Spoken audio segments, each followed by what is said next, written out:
When and how do you know if you're ready to start developing real estate? There's only one way to find out. Let's discuss. Just keep fighting. Just keep fighting today. Just keep fighting. You can absolutely do this with literally none of your own money. This is hard.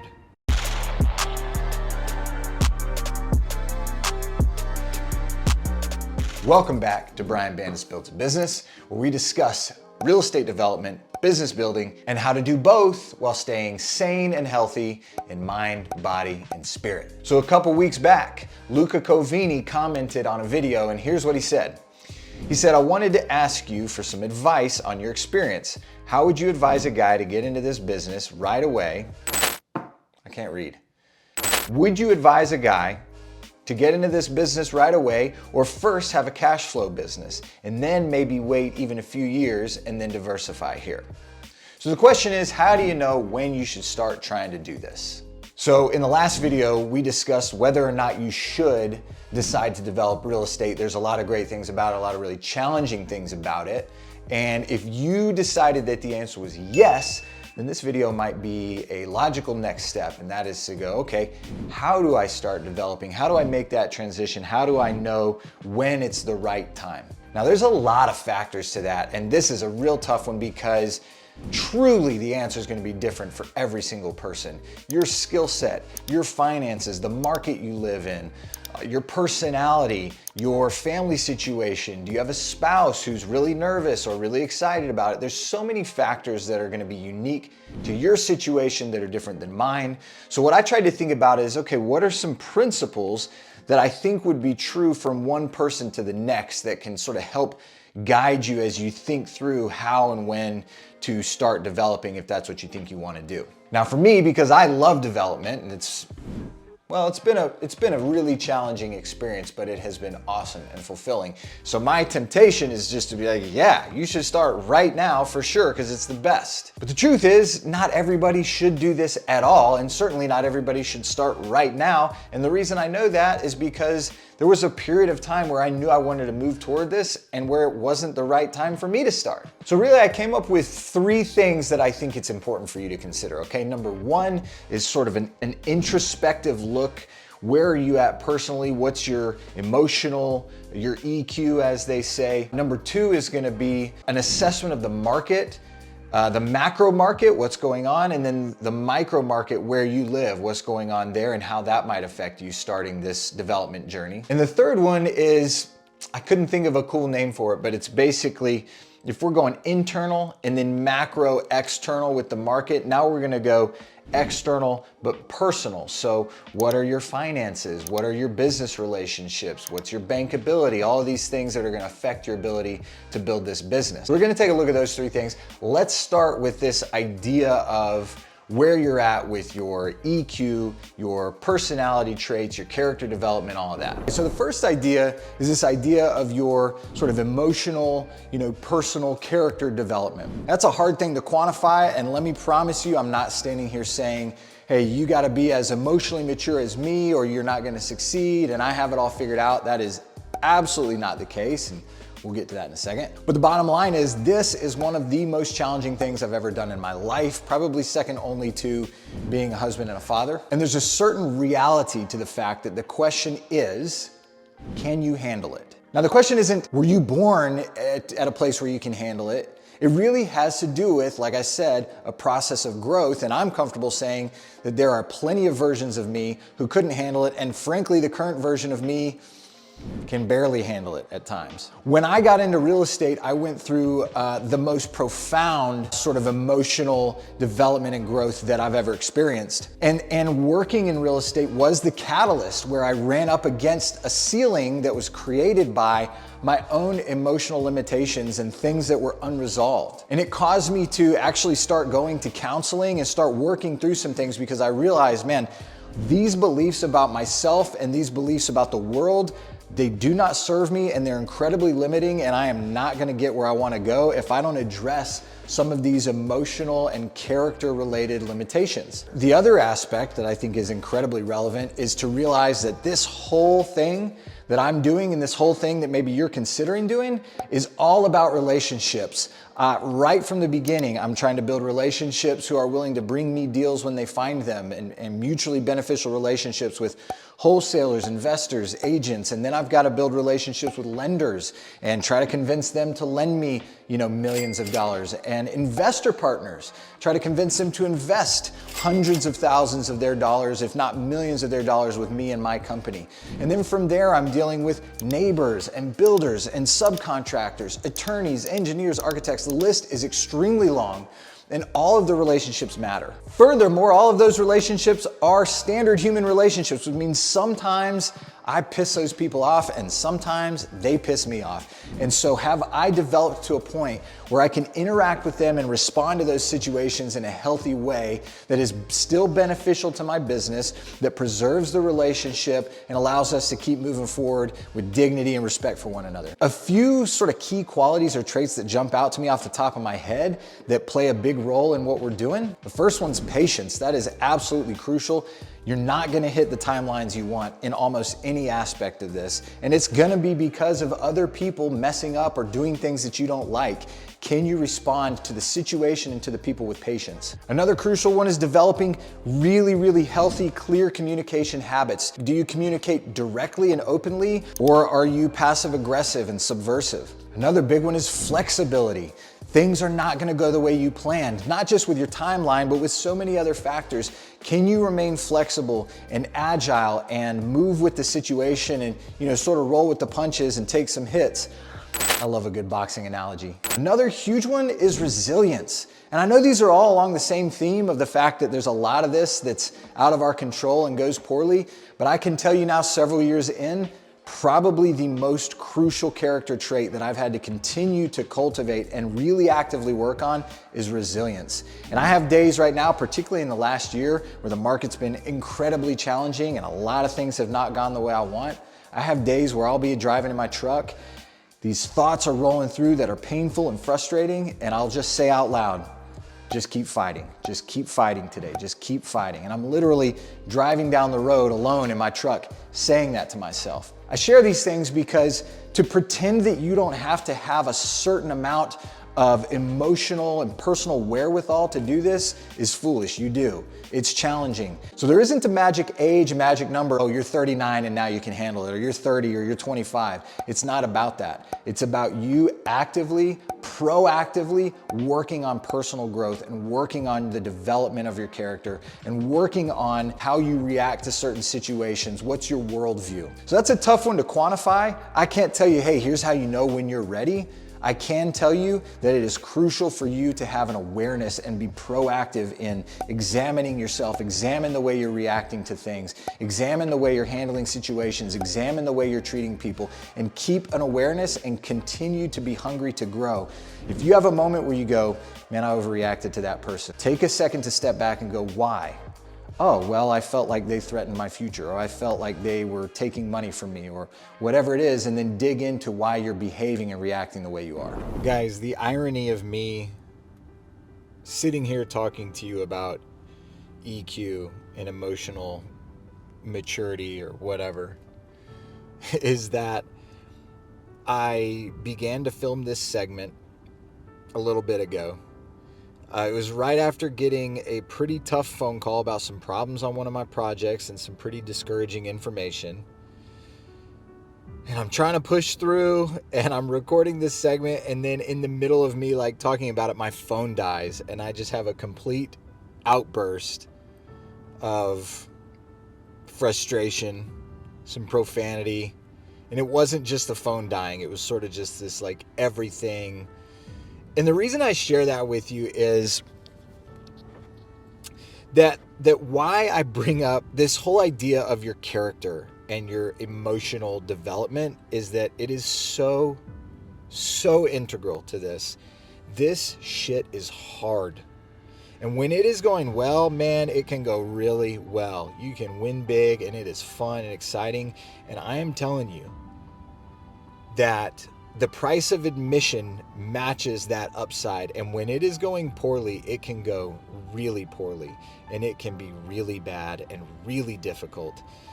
And this last, right now going on, let's call it 13, 14 months has been that.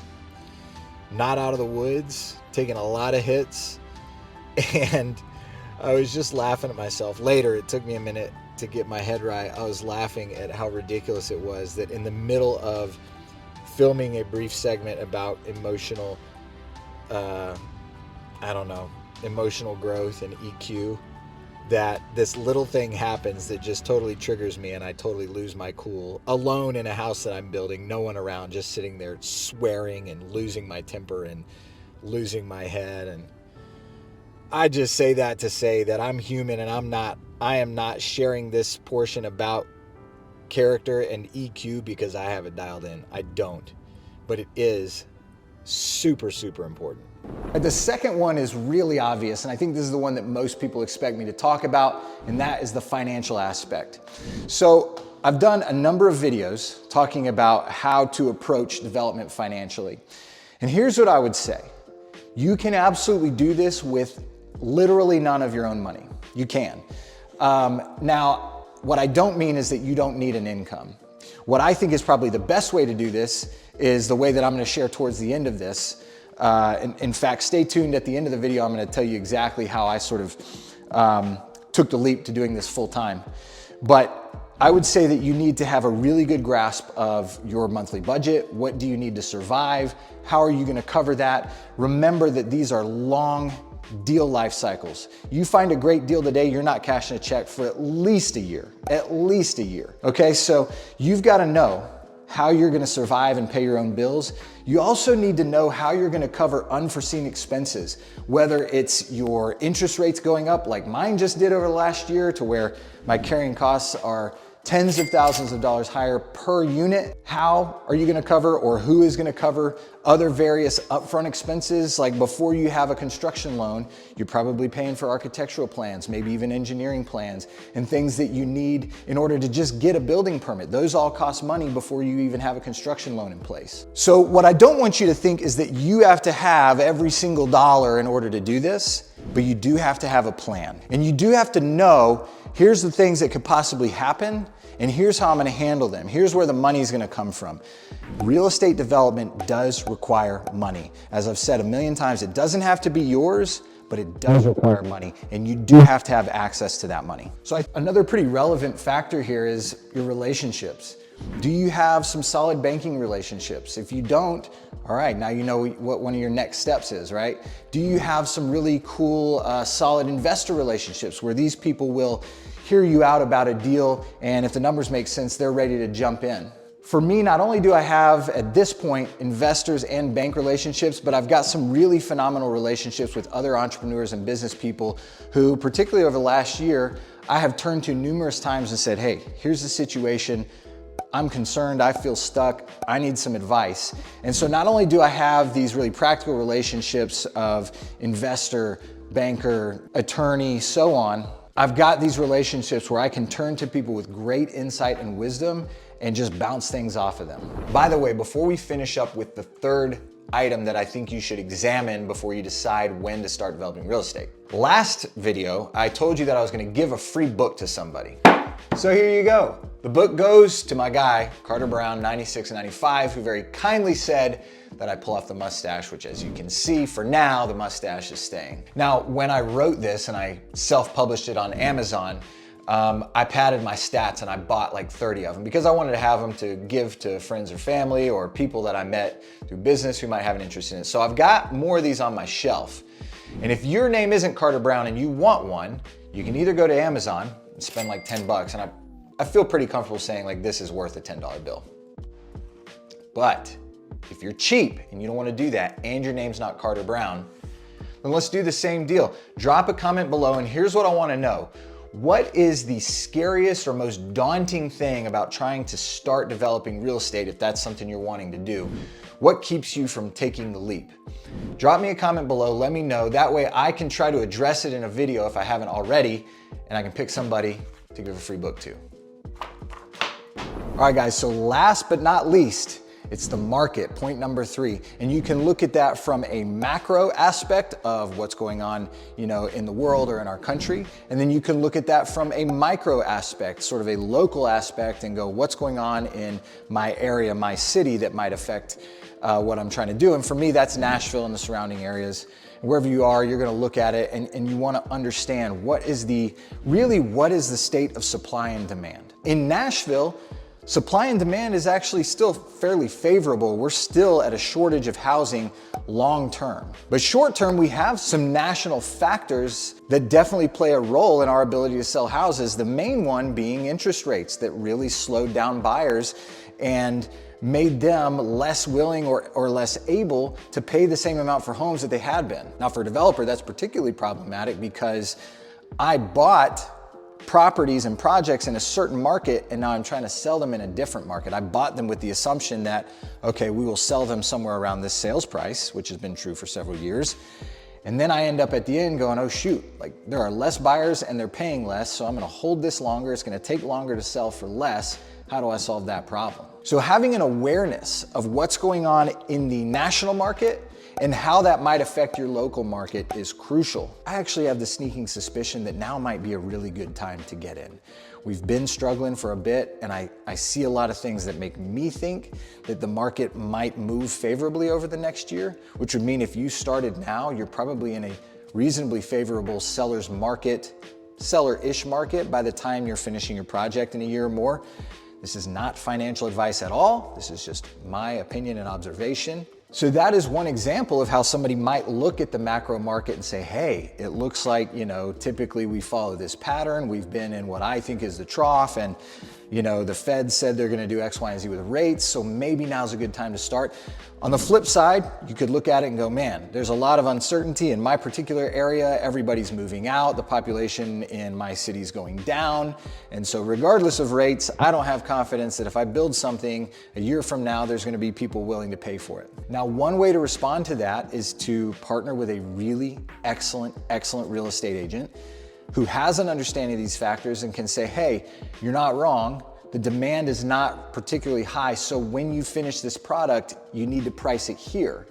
And that price it will sell. My belief is in most markets, there is a price where it would sell. But in a tough market, that number is going to be lower. If I can work with a professional who can give me a reliable idea of what that number should be, then I can do a deal and plan on, I need to sell it at this number for it to work in this future market, and I can still be successful. But the bottom line is you absolutely want to take into account what's happening economically, locally, and nationally on as far as when you start. Is it time now? Do I want to wait a couple years, sock away some cash? If you have a great day job, maybe you hang on for another year and you start building relationships, start socking away savings, and see a year from now if you feel more confident. Maybe you have a lending relationship, an architect by that point, and a builder, and $40,000 in savings, and now you're in a better position. So I hope those are some helpful guidelines. Now I wanted to offer you a little bonus. I've talked about this in other videos, but it's very appropriate to what we're talking about today. And I wanted to tell you how I made that transition. There's at least one basic principle that I think is hopefully helpful to you guys. When I knew I wanted to go full time, and truthfully, I knew that I wanted to develop or invest in real estate in some capacity full time, I knew that for about a decade before I was doing it. That's not that fun to hear, but I hope it's encouraging that you can have patience, chip away at it, gain some skill, and you can end up doing what you want to do. So for me, it was about developing a pipeline. When I wanted to make this transition, I've already got 3 kids and a wife and a house and a life that candidly, I wanted to at least maintain the standard of living that I had given my children so far, and hopefully eventually, potentially improve that. So for me, it was about a pipeline. I had a certain income that we'd been living off of for several years, and I wanted to build a pipeline of deals that I knew would at least replace that income. So let's just say that income was $100,000. I wanted to put a handful of deals in the pipeline that were going to where once I knew that these deals were gonna close within a certain period of time, I was gonna make at least $100,000 to replace that, if not exceed. And for me, because I knew that I was still fairly new at this, I wanted there to be a cushion. So it was really like, hey, I wanna make sure I replace 100, let's line up 150 or 200 because probably I won't get all that. There will be some things I missed, and I wanted to build in that cushion for things to not go perfectly so that I would replace that income. And during that time, once I did leave, I would have enough income to maintain our lifestyle, and that would buy me time now to give a full-time effort to building up this company, building up an even bigger pipeline and that type of thing. So what it looked like was, can I put together enough deals that are gonna close within a calendar year and the profit from those will exceed what I made in the last calendar year in my day job, so to speak. And once I had that lined up, and right as I got to that first closing, that was when I really took the leap and said, okay, I know that over the next 12 months, I've got at least what I made in the last year coming in profit from these deals. And during that time, I can continue to stack up a future pipeline that will keep that going and hopefully increase. That's what I did, and for the most part, it worked. Lastly, to my boy Luca specifically, man, it's really hard to answer that question with confidence because I don't know the details of your situation. But I will tell you from my experience, I wanted to break away and do this full time for several years before I did. And building up a solid cash base, a solid income base, and not taking that plunge too quickly and giving myself that runway to like build it up and sharpen my skills. And had a couple deals that didn't go that great, and it was okay because I still had my career that I was working at the time. That really did make a big difference, not just financially, but mentally and emotionally. I was able to not overreact to things and just to assess the problems and learn and grow without feeling like, oh my gosh, like my life depends on, you know, getting these very first deals right. So I think that generically, I would say it's not a bad idea to exercise patience. I did put my money where my mouth is and exercise several years of patience before I took the plunge and was doing it full time. That being said, there's always something to the idea of sort of having the courage to take the plunge. So if it's time and you're not doing it because you're scared, then it's time to take the plunge. However, on the flip side, don't rush into something. Take your time, have patience, play the long game, take enough time to really do it right. Hope that's helpful. Guys, thank you. That's what I got for you. I really hope that's helpful. And if you're getting something out of this, as usual, if you are inspired to develop real estate, if you are inspired to go try something challenging, even if you're not building a development business, but you're trying to build a business, you're trying to push yourself and grow in the ways that we talk about on this channel, then hook me up. One of those, and one of those, and I'll see you next time.